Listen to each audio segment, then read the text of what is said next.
Welcome back, everybody, to Everyday Off-Road. I'm Mike. Today we're diving into diagnostic trouble codes again. This one in particular is a P0442 Small EVAP Leak.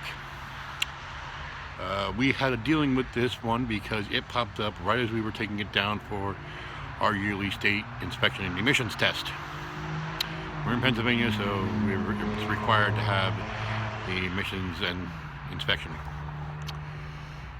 We had a run around to and fro and ended up getting an emissions because I cleared the monitors and had to drive around until 2 of the 3 are set. Now, luckily for us, let me explain something. There are 3 monitors in your emission system, and in Pennsylvania you need to have at least 2 set. So we drove around until our oxygen sensor and our catalyst monitor set. Our EVAP monitor takes a while to set, so we were lucky. But you know what? Some of you guys might not be that lucky. Now, if you don't have a code reader, if you have a ZJ, if you don't have a code reader, what's wrong with you? Go get one. This thing will save you a lot of money, a lot of headache.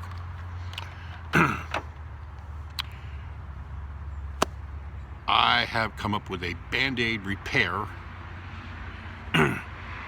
for P0442. Now, mind you, this is only a Band-Aid repair. It's temporary. And, well, as we all know, small EVAP leaks turn into big EVAP leaks. Before you start doing anything, do yourself a favor. Check your gas cap. Make sure it's on. Make sure it's tight. R97 here with the California New York emissions has a leak detection pump, which in a previous video we replaced because we had the fault of, what was it, P1494. We replaced that, and shortly afterward, well, we found out that it actually was working. It detected a small EVAP leak. Okay, if you have the federal emission system, you do not have a leak detection pump, nor will you get EVAP leak check engine light codes. What causes this code to set? What causes the check engine light to come on? Leak detection pump is given a vacuum from the manifold. Now, this is the standard. There is a vacuum that's pulled from the tank to the charcoal canister. And from the charcoal canister, that vacuum comes up into the leak detection pump. The leak detection pump senses a difference between these 2 signals. And if it's past a certain threshold, it will tell you that it's either a small EVAP leak or a big EVAP leak. This repair, this Band-Aid repair, this temporary fix, supplies manifold vacuum to the tube coming up from the charcoal canister into the leak detection pump. Now let me get you spun around here and let me show you what we have here and how easy it is to do this repair. This is the supply line, the vacuum supply for the leak detection pump. This line right here is usually capped off, and it will have some little plastic tab on there that says inspection port or something like that. These green pieces, do not remove these. These are check valves. All right. This line, we'll go this one right here, goes down to the leak detection pump. This one, as you can see, I used a little vacuum fitting and some hose and hard line. I had a roll hard line, so I just used up what I had sitting around. over here, you do not need to remove your air box. You can get away with just removing the lid. Now I use a fitting just like this on the other end of there.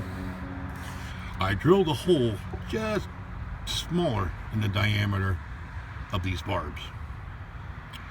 Now when you drill a hole down here, let me show you what we got.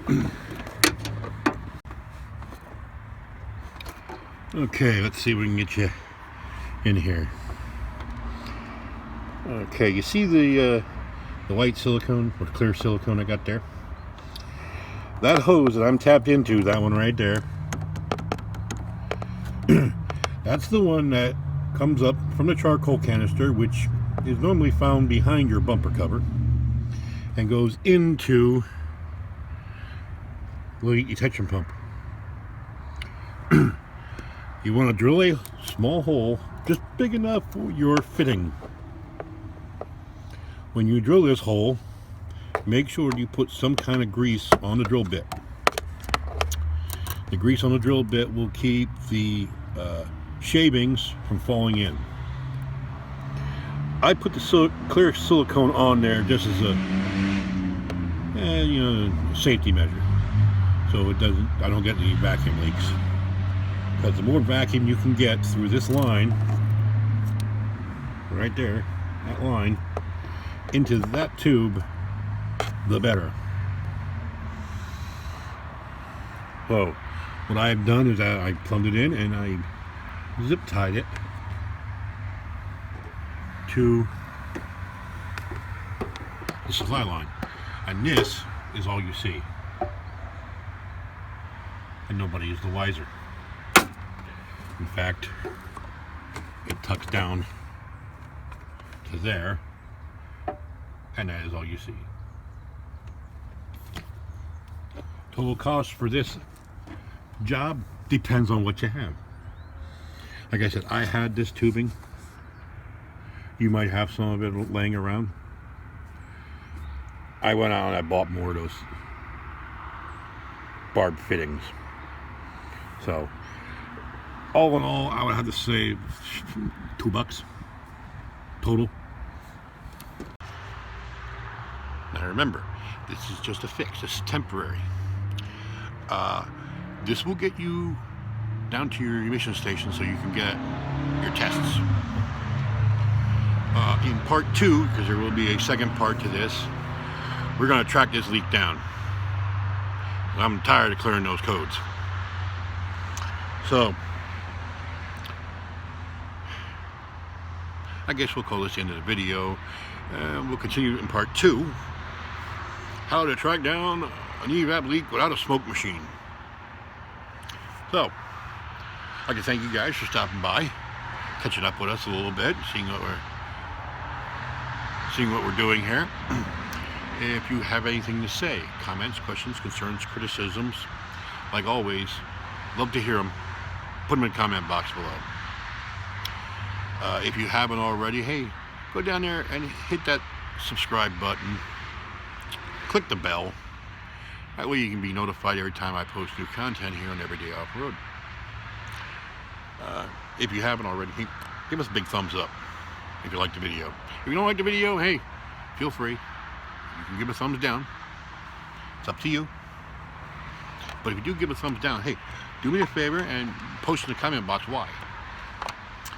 I do have a Patreon because we are a non-monetized channel. I do not meet the requirements to allow me to put it up here or over here in a card with a link. So I have a link in the description box below if you feel so inclined as to float us a couple bucks. Help us out. Because every little bit helps. So,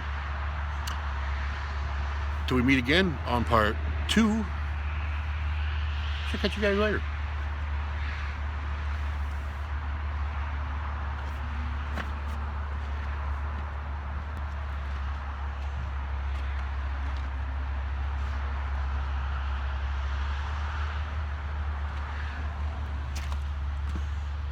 And that's a wrap.